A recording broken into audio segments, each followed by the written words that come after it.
Galip, you just heard from Rasul there, breaking news that Presidents Erdogan and Putin have spoken on the phone. So there's dialogue at the highest levels. Well, indeed, but for the this post-crisis or the aftermath of this assassination attempt has been managed relatively well. I mean, the dialogue is ongoing. The president, as you just said, the Turkish media outlets is been reporting that the President Erdogan has had a phone conversation with the President Putin as regards the details of this assassination attempt. So it is tragic. It is quite sad news that is coming out of Ankara. But nevertheless, these two countries, Turkey and Russia, is two major countries, and no crisis in the neighborhood, be it in Caucasus, be it in Middle East, be it in Balkans, can be settled without the active and constructive participation of these two countries. So the fact that tomorrow that the trilateral meetings that between Turkey, Russia, Iran is going ahead as it was scheduled is another positive development. So therefore, if anything, this terrorist act has aim. One of the aim probably will be to harm and to tarnish the Turkish-Russian relations. Thus far, it seems that both sides are managing the issue relatively well.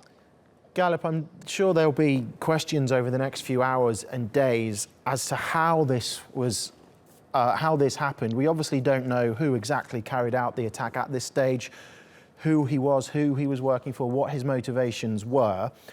But Turkey, let's not forget, is in a state of emergency following the July the 15th coup attempt.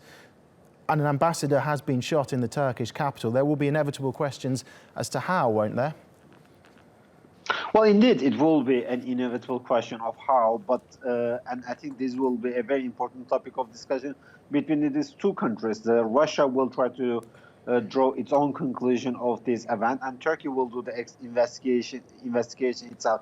But nevertheless, let's not forget Turkey is bordering a civil war in Syria, a failed state in Iraq, and a very complicated domestic political scene, be it because of the fight with the Daesh, be it because of the fight with the PKK. Turkey has suffered many attacks in recent times. So therefore, this is though tragic, but it is also a part of a complicated year that has been ongoing.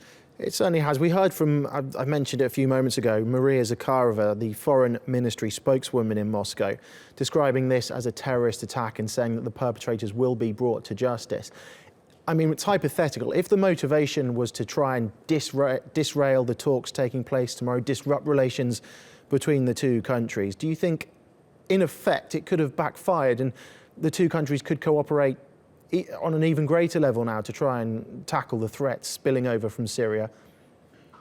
Well, I mean, the first signs that is coming from the both countries are encouraging, but still it's too early to speak about the exact ramification of these attacks on the bilateral relation, but also on the scenes in Syria, because according to the media outlets, while killing the ambassador, the attacker, the perpetrator, also chanted Aleppo and revenge. So we don't know. We still don't know what kind of relation that he got with the Aleppo.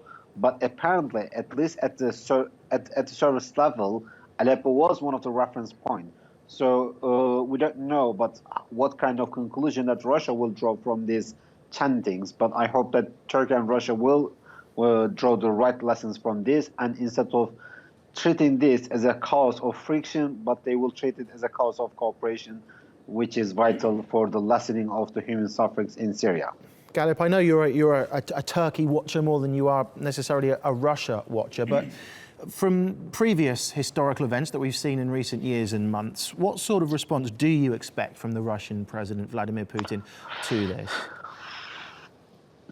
Well, I personally think that Russia will be quite sympathetic towards the Turkey's position as well too. I mean, Turkey is also a victim of this attack on two levels. One of them is an ambassador of Russia to Turkey has been shut down, and secondly, it is shut down according to media outlets by one of the Turkish police officer. So we still don't know the ties of this police officer. It can be one of these lone wolves that is in one way or another associated with villains or another organization. Or it can be just a lone wolf or motivated with motivation on its own. So I personally think that if the strategic vision will guide the action of both Turkey and Russia, it will pave the way for even further cooperation and constructive relations. So what has changed then on the ground in Syria? I know that's a pretty big answer, but in the last 13 months to garner a different response from Russia. After the plane was shot down, it was a very firm, very stern response from the Kremlin. This time you're thinking it looks like they might be taking a softer stance to what's happened. Is that solely down to the facts on the ground having changed? Well, not just. It's also. It's not just related with the fact on the ground. I mean, the plane crash, the jet violated the Turkish airspace. The shutting down of the jet violated Turkish airspace is completely different than an assassination attempt on the Russian ambassador. This is like, two different things. One of them is a personal motivation, more or less. It seems that a personally motivated police officer is killing the Russian ambassador that is not related in any way to the Turkish state. Whereas the shutting down of the jet was very much a bilateral two-country level issue.